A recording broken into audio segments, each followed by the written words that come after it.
Selamat pagi anak-anak.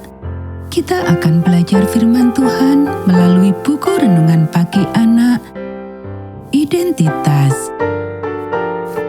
Hari ini, tanggal 28 Oktober, judul renungan kita, Kemenangan. Mari kita awali dengan doa. Bapa di surga, kami akan belajar firman Tuhan. Tolong kami supaya kami dapat memahami firman Tuhan. Dalam nama Tuhan Yesus kami berdoa. Amin. Anak-anak, ayat inti renungan pagi kita hari ini diambil dari kitab 1 Korintus pasal 15 ayat 20 sampai 23. Tetapi yang benar ialah bahwa Kristus telah dibangkitkan dari antara orang mati sebagai yang sulung dari orang-orang yang telah meninggal. Sebab sama seperti maut datang karena satu orang manusia, demikian juga kebangkitan orang mati datang karena satu orang manusia. Karena sama seperti semua orang mati dalam persekutuan dengan Adam, demikian pula semua orang akan dihidupkan kembali dalam persekutuan dengan Kristus.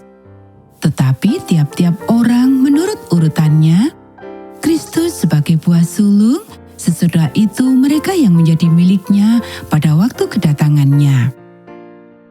Dasar kepercayaan ke-9, kehidupan, kematian, dan kebangkitan Kristus. Kebangkitan Kristus menyatakan kemenangan Allah atas kekuatan-kekuatan jahat, dan bagi mereka yang menerima penebusan, menjamin kemenangan akhir mereka atas dosa dan maut. Hal ini menyatakan ketuhanan Yesus Kristus yang di hadapannya setiap lutut di langit dan di bumi akan bertelut. Tuhan tahu bahwa kematian datang ke dunia kita melalui dosa pertama, dan dengan dosa itu, semua kecenderungan jahat yang kita miliki dikutuk. Jadi, Dia membuat jalan bagi kehidupan untuk datang kepada kita melalui anaknya, Adam yang kedua. Kita dihidupkan kembali sekarang, bukan hanya di suatu hari nanti. Roma pasal 6 mengajarkan kita bahwa sama seperti kita telah mati bersama Kristus ketika kita membawa dosa kita kepadanya dan dikuburkan bersamanya dalam baptisan, demikian juga kita dibangkitkan oleh panggilan Allah sama seperti Yesus.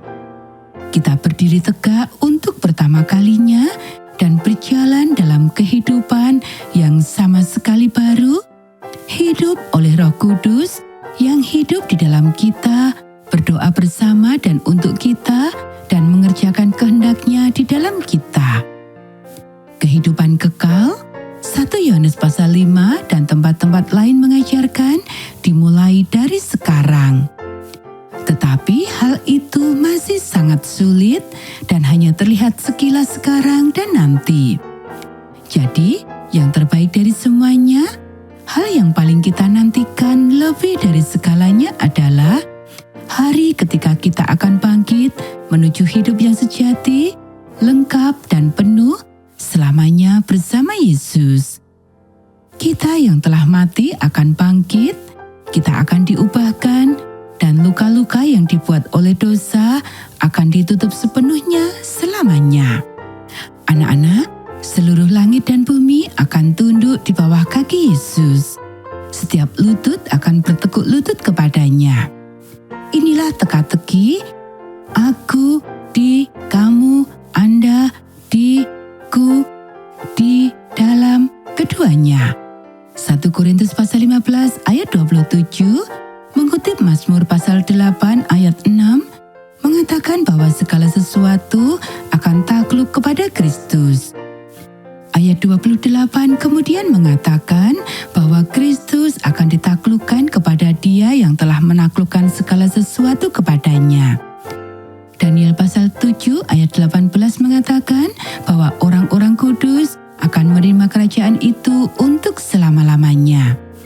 Dengan kata lain, kebangkitan Kristus menggenapi apa yang tidak dapat dilakukan oleh hal lain, kesatuan yang utuh dan menyeluruh yang untuknya Adam dan Hawa diciptakan, dan yang untuknya Yesus berdoa sebelum dia mati.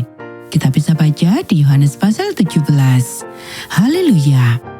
Anak-anak, demikianlah renungan pagi kita hari ini. Mari kita akhiri dengan doa. Penguasa yang mulia, saya tidak sabar menunggu sampai kemenangan-Mu atas semuanya terlihat oleh semua orang.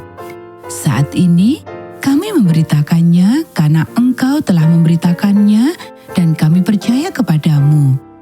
Tetapi hal itu belum terlihat dan banyak yang mencemooh.